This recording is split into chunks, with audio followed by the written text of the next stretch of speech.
Njũĩ cia Kawalase, Tia na Turkwel nicio iremetwo kũhĩmbĩria mũiyũro ũrĩa umanĩte na mbura nene ĩrĩa iraringana Lodwar. Mũiyũro ũyũ ũkĩte na thogora mũnene kũrĩ aikari arĩa aingĩ ao nĩ arĩithi na maratwarĩte mahiũ mao thoko-inĩ ya Lodwar, no mbura ĩraura na kũmatũngia hathara. Sisi ndio hao tunaumia.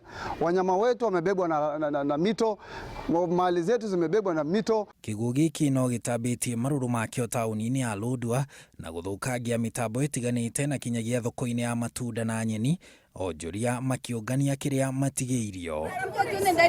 Serikali ya kaunti tunalaumu kwa sababu hao wamekosa kuweka magabion. Kuna gabion ambazo zinatakuwa ziwekwa ku divert hizi maji. Kama wangekuwa wamedivert hii maji haingefika mahali hapa saa hizi. Wabici cia thirikari mwena ũcio na kinyagia cukuru onacio no itũngĩtio rũcamio rũrũ rwa ũgarũrũku wa rĩera rĩrĩ andũ atatũ makuĩte na kenda matiramenyeka kũrĩa marĩ. Nakuo mwena wa Migori, Senator Moses Kajwang', mũrunawe wa tene David Musila na atongoria angĩ marathiĩte mathiko ma mũtumia wa mũmbunge wa tene wa Suba Peter Nyakiama, no magĩcoka ũhoro ũrahĩtana.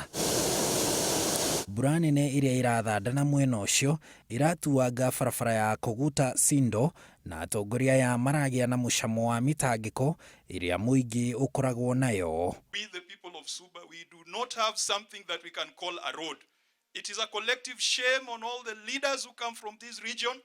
I share in the shame. I would like to appeal to the government to give the Suba roads priority. People are suffering here. Women can't go to hospital to deliver, sick people can't get to hospital. Andũ a wendi mwega nĩo maracokire gũtindĩka ngari cia atongoria aya gũcihatũra ndoro-inĩ, maraumagara na gũtigĩra mũingĩ thĩna ũyũ wa barabara.